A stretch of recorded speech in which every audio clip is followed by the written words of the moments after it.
사랑스러운 표정이 시험에 들지 않게 해주시기를. 지난주에 그런 말씀을 드렸어요. 예수는 그리스도라라는 신앙 고백이 우리에게 필요하다. 한 번은 예수님께서 제자들에게 물으시죠. 사람들이 나를 누구라 하느냐. 어떤 사람은 엘리야, 어떤 사람은 선지자 혹은 죽은 세례 요한이 살아왔다, 그렇게 말합니다. 예수님께서 물으시죠. 너희는 나를 누구라 하느냐. 베드로가 그래요. 주는 그리스도이십니다. 그리스도이십니다. 예수님께서 그 말씀을 들으시고 그러시지요. 내 고백은 내가 혈육을 통해서 얻은 것이 아니라 하나님께서 주신 거다. 내가 이 고백 위에 내 교회, 이 반석 위에 내 교회를 세우겠다라고 말씀하세요. 교회가 든든히 세워질 수 있는 것, 그리고 우리의 믿음이, 우리의 신앙이 든든하게 세워질 수 있는 것은 한 가지입니다. 그게 뭐냐면 예수는 그리스도라고 하는 고백입니다. 사랑하는 여러분, 여러분에게 이 고백이 있길 바랍니다. 예수님은 나의 그리스도이십니다. 이 그리스도라는 말이 구세주라는 말이죠. 예수님은 나의 구세주, 예수님은 나를 구원하실 분입니다 라는 고백이에요. 이 말을 다르게 말하면 세상의 모든 것 가운데 나를 굳게 붙잡아 주실 분, 내게 승리의 기쁨과 감격을 주실 분, 그분이 바로 당신입니다. 이런 고백입니다. 여러분이 이런 고백을 가지고 살아갈 수 있게 되길 바랍니다. 예수는 나의 그리스도이십니다. 이 말을 다르게 말하면, 또 지난주에 그런 말씀을 드려서 이 말을 다르게 말하면 예수님은 나의 왕이라는 고백이에요. 왕, 만왕의 왕, 세상의 모든 것을 다스리시는 왕, 그분이 바로 예수님이고, 내가 이 신앙 고백을 가지고 산다는 건 세상에 누구도 나를 건드리지 못한다는 거예요. 여러분 한번 생각해 보세요. 여러분 최홍만이라는 사람 아시죠? 최홍만, 이딴만한 거인, 격투기 하는 거인 말이에요. 그 친구가 내 옆에 나와 함께 얘기하면서 웃으면서 얘기하면서 걸어가면 누가 나한테 시비 걸 사람이 있을까요? 없을까요? 시비 걸었다간 이건 뼈도 못 추리는 게 되겠죠. 감히 시비 못 걸죠. 그런데 세상의 주인 되시고 세상의 모든 것을 창조하시고 전능하신 하나님이 나의 왕, 그분이 나와 동행하신다는 거예요. 그럼 누가 나를 이길 수 있겠어요? 그죠? 나를 이길 수 있겠습니까? 그래서 예수는 그리스도라고 하는 신앙 고백을 가지고 살아간다는 건 세상에 두려울 게 없다는 거예요. 어떤 상황 속에서도 넉넉히 그 모든 것을 이길 수 있는 능력을 갖고 있다는 거예요. 예수는 그리스도입니다. 이 신앙 고백이 여러분의 분명한 고백이 될 수 있길 바랍니다. 이것은 개인적인 고백뿐만 아니라 교회도 이 신앙 고백을 가지고 있을 때에 교회가 든든하게 세워질 수 있습니다. 지난주에 그 말씀을 드렸고요. 이번 주엔 여기서 한 걸음 더 나아가서 이 신앙 고백이 산 믿음이 되려면 어떻게 해야 될까? 그러기 위해서는 우리에게 필요한 것이 뭐냐면 예수님의 신앙 고백을 체험할 수 있어야 된다는 거예요. 단순히 내 머릿속으로만 예수님은 나의 구주이십니다, 예수님은 나의 그리스도입니다 라고 말하는 게 아니라 내가 그 예수님을 만나고 그 예수님이 어떻게 나의 왕이 되시고 그분이 어떻게 나를 보호해 주셨는지 이것을 고백하고 이것을 체험하고 그렇게 살아갈 수 있는 데까지 우리가 나아갈 수 있어야 한다는 거예요. 야고보서 2장 26절에 보면 그런 말씀이 있지요. 영혼이 없는 몸이 죽은 것 같이 행함이 없는 믿음은 어떤 거라고요? 어떤 거라고요? 다 같이 시작. 죽은 믿음이다. 죽은 믿음. 죽은 믿음. 영혼 없는 몸이 죽은 것처럼 행함이 없는 믿음은 죽은 믿음이다. 행함이 없는 믿음이라는 어떤 것을 말해요? 내 입술로는 고백해요. 나는 예수님 믿습니다. 예수님은 나의 그리스도이십니다. 그분은 나의 왕이십니다 라고 입술로는 말해요. 그런데 삶에서 그것이 드러나지 않아요. 증명되지 않아요. 경험되지 않아요. 그렇게 살지 않아요. 조그만 문제만 생겨도 염려하고 근심하고 두려워하고요. 조그만 병만 부딪혀도 난 여기 못 가라고 주저앉아 버리는 거예요. 이걸 어떤 믿음이라고요? 산 믿음이 아니라 죽은 믿음이라는 거예요. 죽은 믿음. 내 입술의 고백만 가지고 내 마음속에만 가지고 있는 신앙 고백이라면 그 사람의 믿음은 산 믿음이 아니라 죽은 믿음의 모습이라는 거예요. 실체가 없는 믿음이에요. 실체가 없는 것, 관념적인 것, 생각 속에만 있는 것, 내 삶에 그것이 어떤 역사도 드러내 보이지 못하는 것, 이 믿음을 죽은 믿음이라고 말하는 거예요. 두 배 부흥에 대해서 말씀을 드리고 있어요. 두 배 부흥. 이것은 우리의 신앙이 두 배, 우리의 믿음이 두 배가 되고 우리의 신앙 고백이 두 배가 되고 정말 살아계신 하나님이 나의 하나님인 것을 우리의 삶 속에 드러내고 사는 것 뿐만 아니라 이것이 우리 교회 안에서 그것이 질적인 믿음의 성숙함을 이루어가고 그것에 따라서 양적으로도 2배가 되어가는 놀라운 부흥의 역사, 이것이 바로 2배 부흥이라고 그랬어요. 이것은 어떻게 가능한가? 우리가 산 믿음을 가지고 있을 때, 내가 예수님을 만나고 그분과 동행하는 삶의 증거들이, 그런 경험들이 우리의 삶 속에 일어날 때에 그와 같은 일들이 가능해진다는 거예요. 그러면 어떻게 이렇게 우리의 고백, 예수님을 나의 구주라고 고백하는 것에서 그분을 내 삶 속에 어떻게 체험하며 살아갈 수 있을까? 여러 가지 많은 것이 있어요. 물론 기도하면서도 우리가 그런 경험을 할 수 있고요. 예배 드리면서도 그럴 수 있고요. 그죠? 우리가 많은 삶 속에서 그런 것을 경험할 수 있어요. 그런데 내가 예수님을 경험하고 내 믿음이 어떠한 것인가를 확인하는 가장 좋은 방법이 있다면 그것은 복음을 전하는 전도 현장이에요. 내가 예수님을 나의 구주라고, 예수님이 세상을 창조하셨다고, 나는 그리스도인이라고, 당신도 나처럼 예수 믿었으면 좋겠다고 내가 그렇게 누군가에게 말할 때 그 삶의 현장 속에서 하나님이 어떤 분인가를 내가 경험할 수 있게 된다는 거예요. 여러분, 전도의 현장에 나가면 내가 누군가에게 복음을 전할 때 어떤 일이 일어날까요? 흔히 우리가 경험하게 되는 것이 반대하는 사람들을 만나는 거예요. 내가 예수님이 나의 구주라고, 하나님이 천지를 창조하셨다고 말하면 세상에 많은 사람들이 그렇게 말하죠. 하나님이 어디 있냐고, 하나님이 어디 있냐고, 그렇죠? 니나 잘 믿으라고.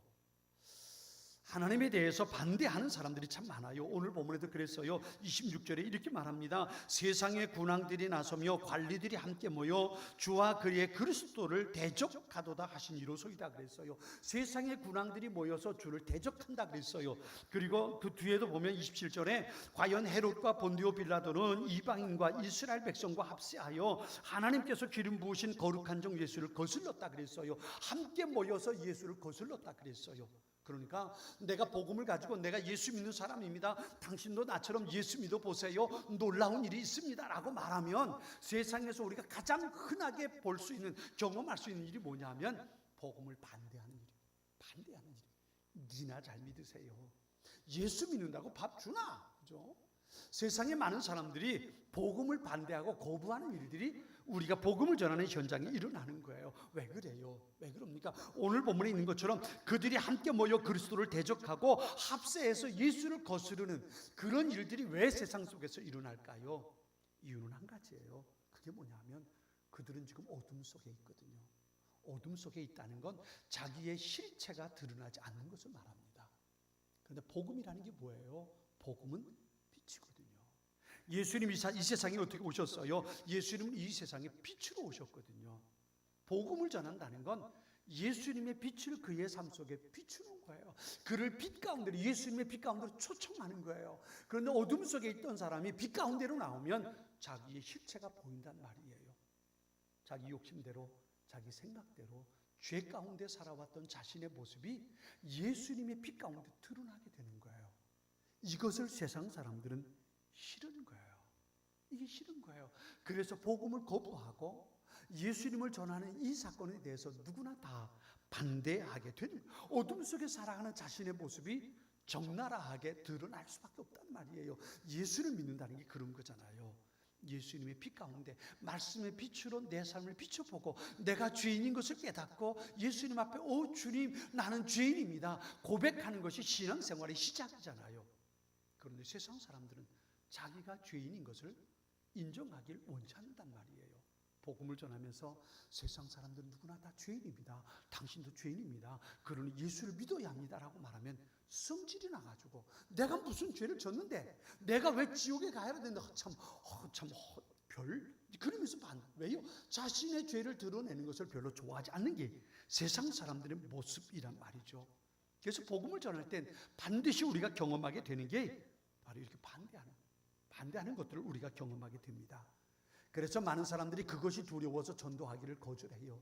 전도하면 반대하니까. 그래서 내가 전도해서 예수 믿읍시다, 내가 예수를 믿는데 당신도 교회 가고 예수 믿읍시다 그러면 그 사람이 반대하고 거절하니까 이걸 경험해 보니까 그 다음에 교회 가자고 예수 믿자고 전도하는 일이 굉장히 불편해지기 시작하는 거예요. 근데 어떤 분이 그랬어요. 전도는 절대로 실패하는 법이 없습니다. 제가 여러분에게 이렇게 말하면 여러분 어떻게 대답하실래요? 전도는 절대로 실패하지 않습니다.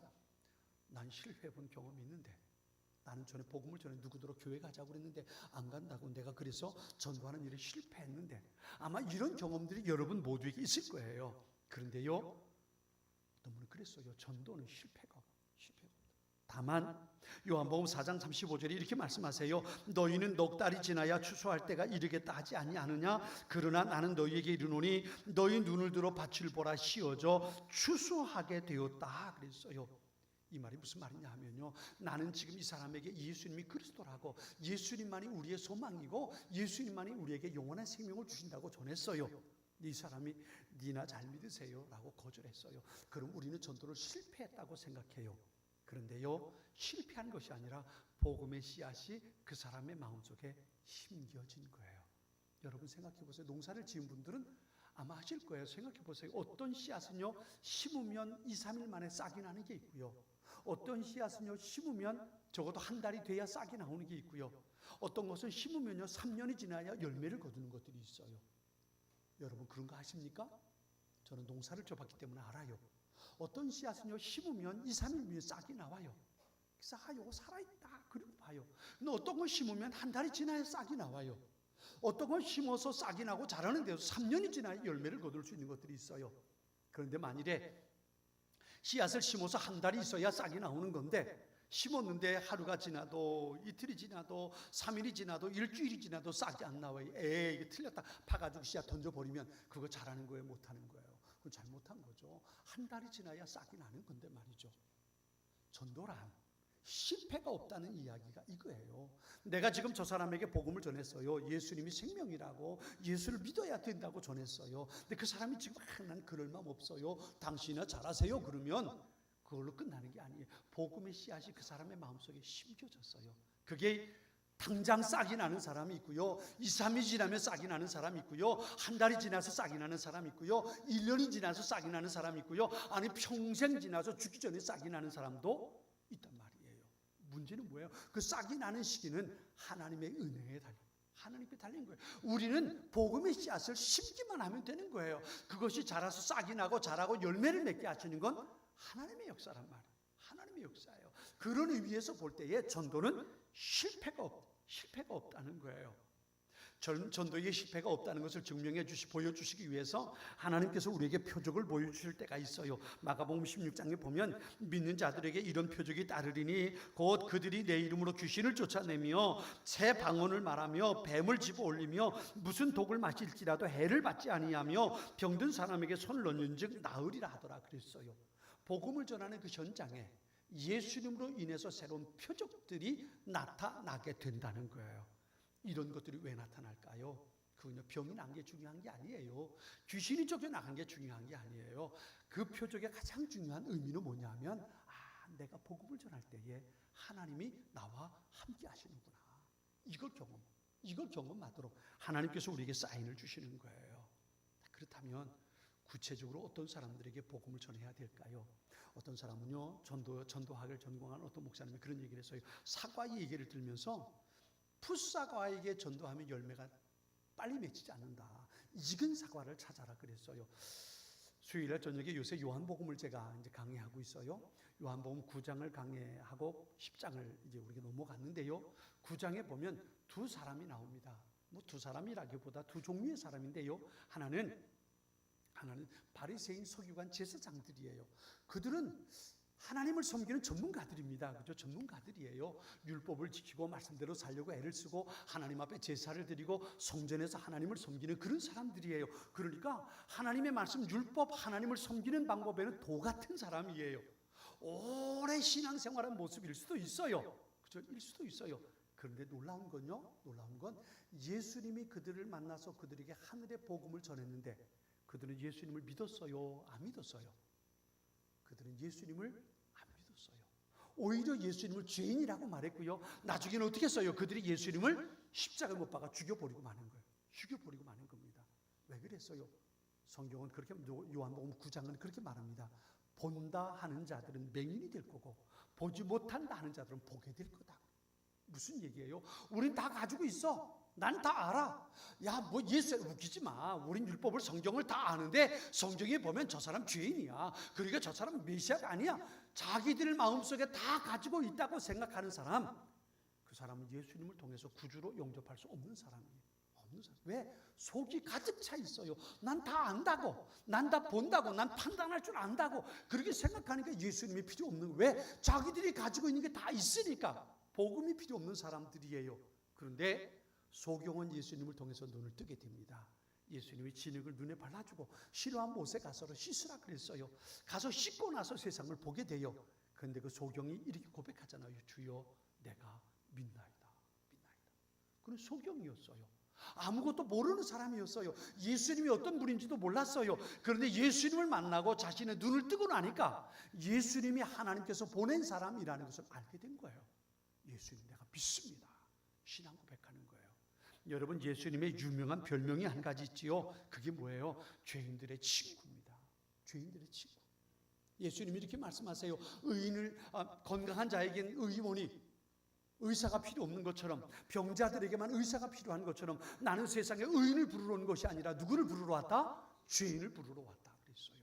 여러분, 복음을 전할 때에 풋사과와 익은 사과가 있다면 풋사과는 누군가 하면 나는 의인이라고 생각하는 사람이에요. 야, 난 예수 안 믿어도 괜찮아. 나 없어도 난 잘 살고 있잖아. 내 힘을 믿지. 그거 못 가서? 이런 사람은 풋사과예요. 익지 않은 사과예요. 그런 사과 붙잡고 있어봐야 떨어지지 않아요. 그럴 땐 어떻게 해야 되냐면 하나님 앞에 맡기는 거예요. 하나님, 저 풋사과 잘 익어서 때가 되면 떨어지게 해달라고. 떨어지게 해달라고. 그리고 기도하고 하나님께 맡기면 되는 거예요. 그러면 하나님께서 때가 되면 그거 익혀가지고 떨어지게 할 거예요. 우리가 지금 전도해서 열매를 맺는 건 익은 사과, 익은 사과입니다.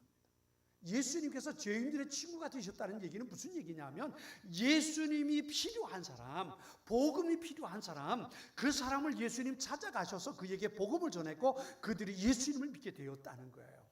이게 바로 익은 사과예요. 그들이 어떤 사람이에요? 성경의 대표적인 사람을 보면 사개오 같은 사람. 여러분 어때요? 그는 많은 것을 가진 사람이에요. 부자예요. 사회적인 명예도 있어요.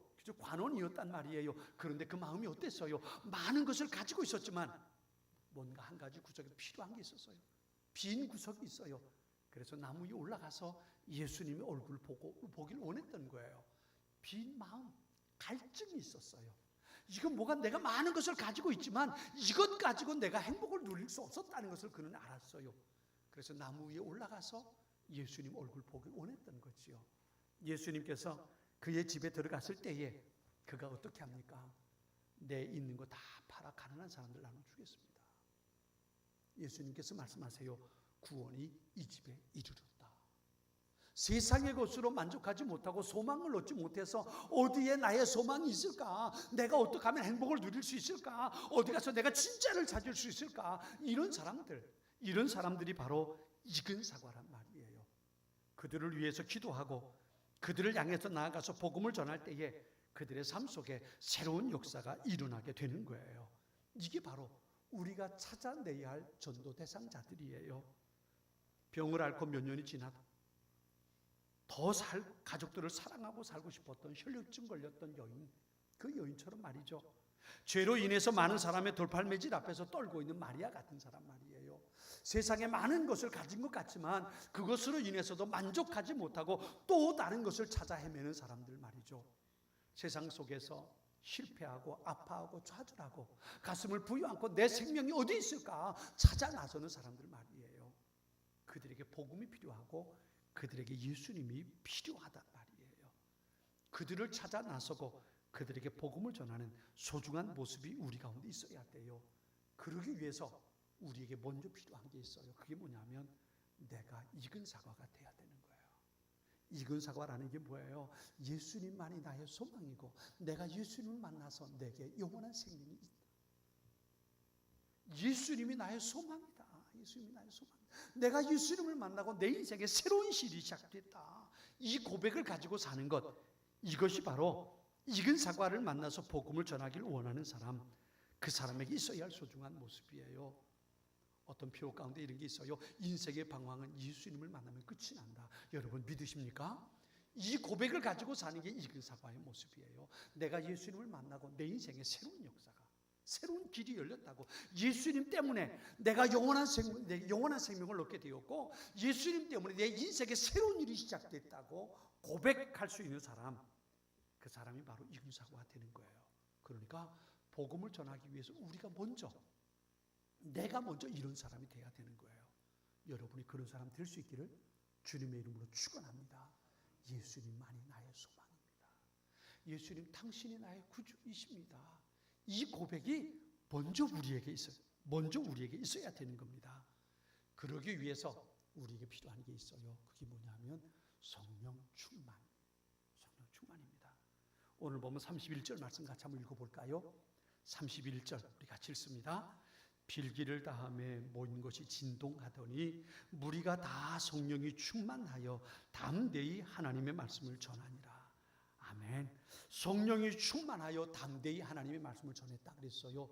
여러분, 복음을 전하는 현장으로 가기 위해서 우리에게 반드시 필요한 것이 있다면 한 가지, 담대함이에요. 담대함.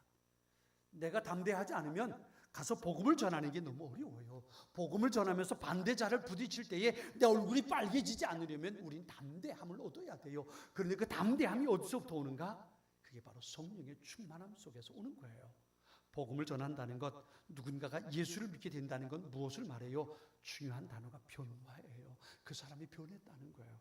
가치관이 변하고요, 삶의 방향이 변했어요. 살아가는 모습이 변하는 거예요. 그 생각이 변하는 거예요. 그런데 이 변화를 이루어가는 게 내가 말로 설득해서 이게 되겠습니까?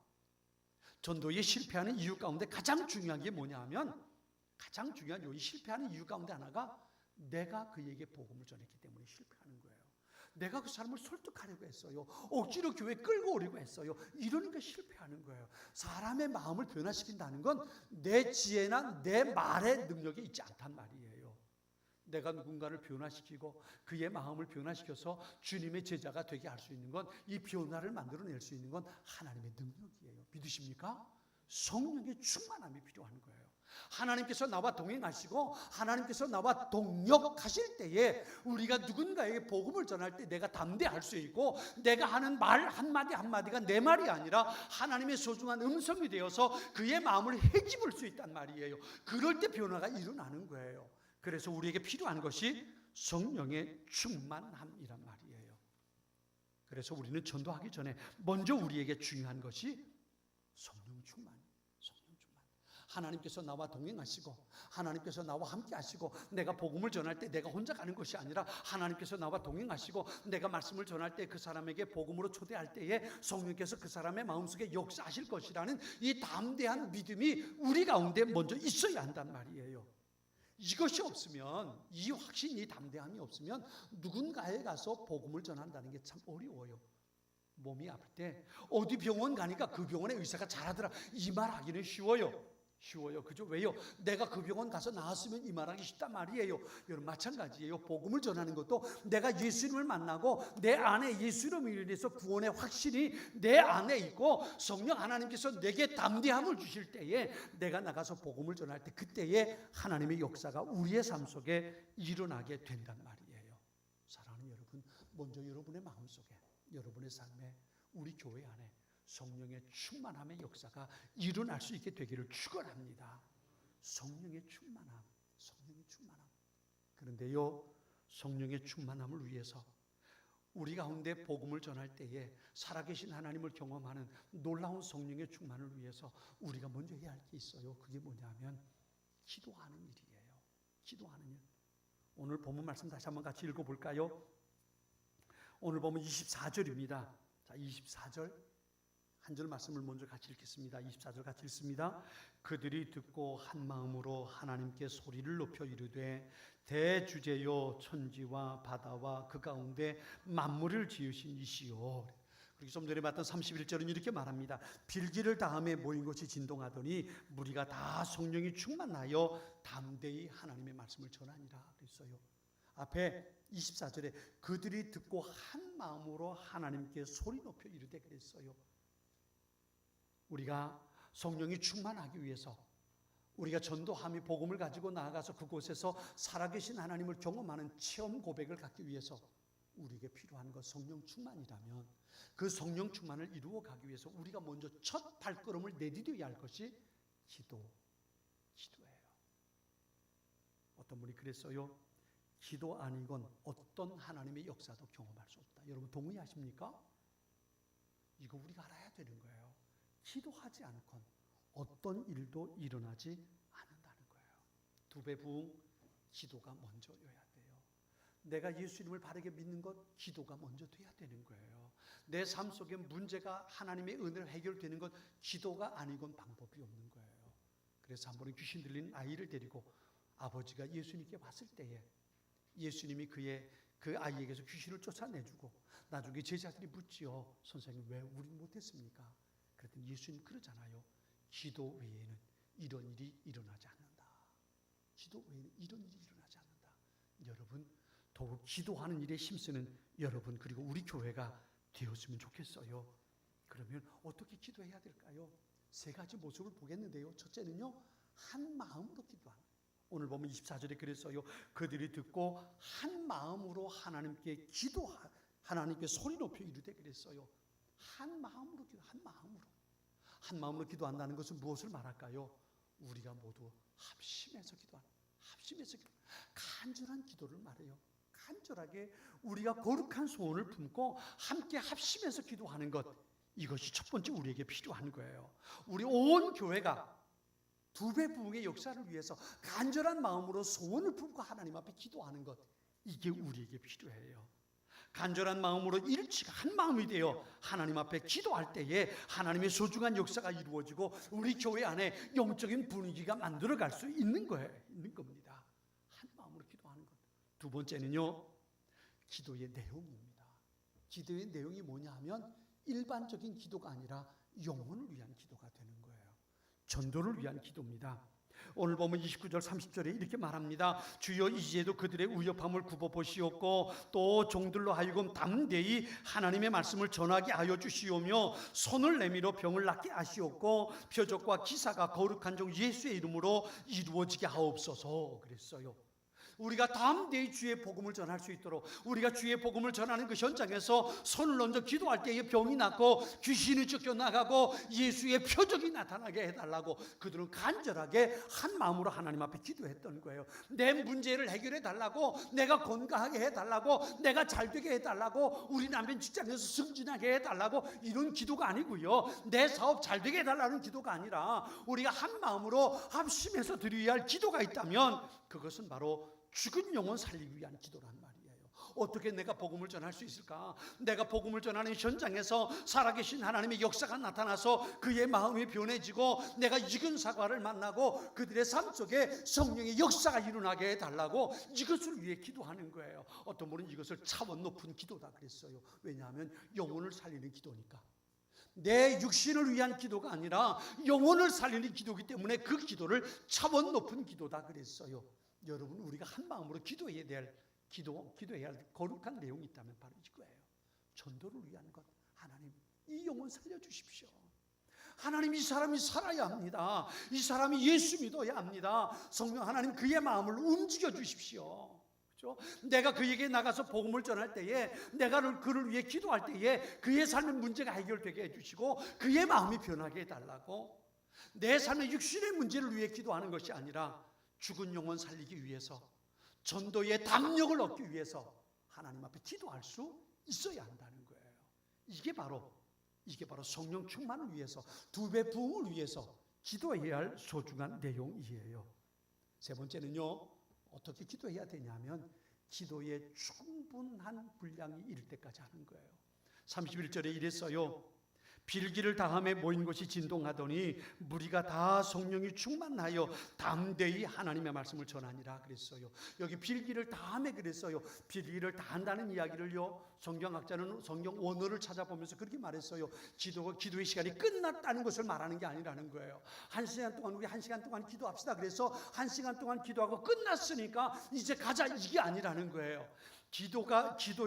빌기를 다함에라는 이야기는 기도의 분량이 다 찼다는 거예요. 기도의 분량이 찼다는 것. 여러분 엊그제 금요일 저녁에도 그런 말씀을 드렸는데요. 눈이 오면 나무가지가 부러져요. 눈이 오면 비닐하우스가 주저앉아 버려요. 여러분 눈의 무게가 얼마나 될까요? 눈이 올 때 눈 한 송이를 손에 들어보세요. 무거워가지고 손에 뚝 떨어지는 경우 있습니까? 눈이 후 불면 날아가잖아요. 무게를 잴 수 없는 게 눈의 무게잖아요. 그런데요, 그 눈이 내렸는데 나뭇가지가 부러져요. 그 눈이 내렸는데 비닐하우스가 주저앉아 버려요. 주저앉아 버려요. 그 눈 한 송이가 얼마나 무겁다고 말이에요. 얼마나 무겁다고 말이죠. 근데 부러지지 않던 나뭇가지가 눈송이가 쌓이고 마지막 눈 한 송이, 새털같이 가벼운 눈 한 송이가 마지막에 딱 떨어져 주저앉았을 때에 우지끝 나고 나무가 부러지는 거예요. 비닐하우스요, 그 쇠로 만드는 거잖아요. 얼마나 든든해요. 근데 그 위에 눈이 쌓이다가 마지막 가벼운 눈 한 송이가 그 위에 탁 새털같이 가볍게 탁 내려앉았을 때 우지끝 나고 비닐하우스가 주저앉아 버린다고요. 이게 기도의 분량이 다했다는 이야기예요. 우리의 기도의 분량이 꽉 찼을 때, 그때의 성령의 역사가, 충만함의 역사가 우리 가운데 이루어지게 된다는 거예요. 여러분, 물이 끓는 온도가 몇 도입니까? 100도예요, 100도. 그러면 제가 물을게요. 99도에서 물이 끓을까요? 안 끓을까요? 99도와 100도의 차이가 뭐가 있을까요? 99도와 100도의 차이. 99도는 손을 넣어도 괜찮고 100도는 손을 너무 뜨거워서 손을 빼야 될까요? 99도나 100도나 뜨거워서 손 못 넣어요. 넣었다간 되는 거예요. 되는 겁니다. 그런데 99도에서 물이 안 끓어요. 거기서 1도만 더 올라가면 물이 끓기 시작하는 거예요. 기도의 분량이 찼다는 건 이거예요. 우리가 하나님 앞에 간절하게 충분하게 기도했을 때 그때의 성령의 충만함의 역사가 우리 가운데 이루어지게 된다는 거예요. 사랑하는 여러분, 기도의 분량을 채워가는 우리 모든 성도들 될 수 있기를 축원합니다. 축원합니다. 기도의 분량이 채워가야 돼요. 한 사람 한 사람이 기도해서, 뜨겁게 기도해서 기도의 분량이 다 채워졌을 때 성령의 충만함이 우리 가운데 임할 것이고 우리의 심령에 2배 부흥의 역사가 일어나게 되는 거예요. 언제까지 기다려주는 거예요? 기도의 분량이 다 채워질 때까지, 새털같이 가벼운 눈 한 송이가 마지막 내려질 때까지, 99도에서 100도로 올라갈 때까지, 그때까지 성령 충만의 역사는 준비되어 있는 거예요. 기다려지는 거예요. 마지막 기도의 분량이 채워졌을 때 성령의 충만한 역사가 우리 교회 가운데 임하게 될 것이고 우리의 심령에 2배 부흥의 역사가 일어나게 될 거란 말이에요. 기도의 분량이 채워지는 것. 기도의 분량이 채워지려면 어떻게 해야 될까요? 먼저 우리의 마음속에 소원이 있어야 돼요. 우리의 마음에 하나님 2배 부흥을 내게 허락해 주십시오. 우리 교회에 2배 부흥을 허락해 주십시오. 하나님의 살아계심을 체험하는 체험신앙이 우리 가운데 있게 해주십시오. 내가 예수 이름을 믿는다는 것이 입술의 고백이 아니라 내 마음속에만 있는 것이 아니라 내 삶 속에서 내가 경험할 수 있기 원합니다. 하나님, 우리에게 2배 부흥의 역사를, 성령 충만을 허락해 달라고 이 간절한 소망을 가지고 때를 얻든지 못 얻든지 말이에요. 낮이고 밤이고 새벽이고 말이죠, 상관없이 거룩한 소망을 가지고 기도할 때에 우리의 기도의 분량이 채워지고 성령 충만의 역사가 우리 가운데 임하게 되는 거예요. 지난번에 어느 분이 낮에 만났는데 그러더니만 벌떡 만나서 얘기를 하다 보면 그러더니 일어나요. 왜 그러냐고 그랬더니 나 교회 가야 된다고. 무슨 얘기냐고 그랬더니 지난번에 대학 입학 수능고사 보기 며칠 전인데요, 우리 아이가 고3 이번에 수능시험을 보는데 나 교회 가서 기도해야 된다고, 그리고 가야 된다는 거예요. 점심 먹기로 모였는데 깜빡하고 있었다는 거예요. 근데 가야 된다는 거예요. 왜 그래요? 그 마음속에 자기 아이에 대한 소망을 가지고 있어요.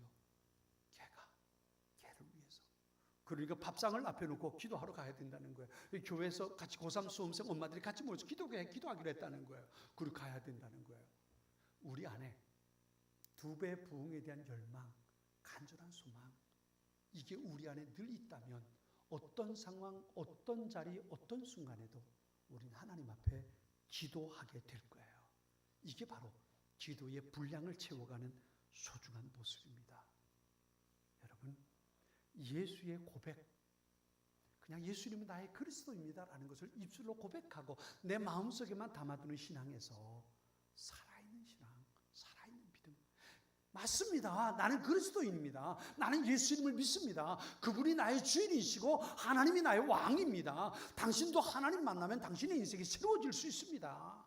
담대히 선포할 수 있는 그 증거, 그 증명하면서 확신을 가지고 살아가는 산 믿음의 소유자들이 우리 돼야.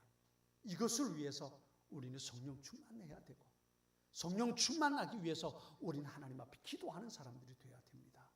사랑하는 성도 여러분, 우리 온 교회가 더욱 기도의 분량을 채우고 전도를 위해서, 죽은 영혼을 살리기 위해서 뜨겁게 기도하고, 기도의 분량이 채워졌을 때에 우리 교회에 임하는 성령의 충만을 경험하고, 그리고 우리 교회를 통해서 죽은 영혼이 살아나는, 그죠? 어둠을 향해, 어둠 속에 살고 있는, 지옥을 향해 가고 있는 수많은 영혼들이 천국을 향해 방향을 바꾸고 예수님 만난 기쁨을 가지고 살아가는 수많은 사람들이 우리 교회 안에 날마다 새 생명이 잉태하는 그런 일들이 일어나는 귀한 역사가 우리 교회 안에 있게 되기를 바랍니다.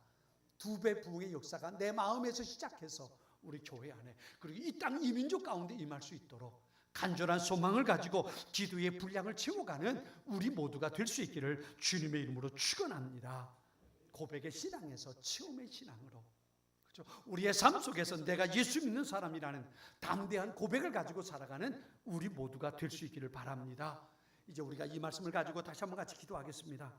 같이 기도하겠는데요, 우리 이렇게 기도하자고요. 내 마음속에만 가지고 있는 신앙이 아니라 내 삶 속에서 담대하게 선포하는 신앙 갖게 해달라고.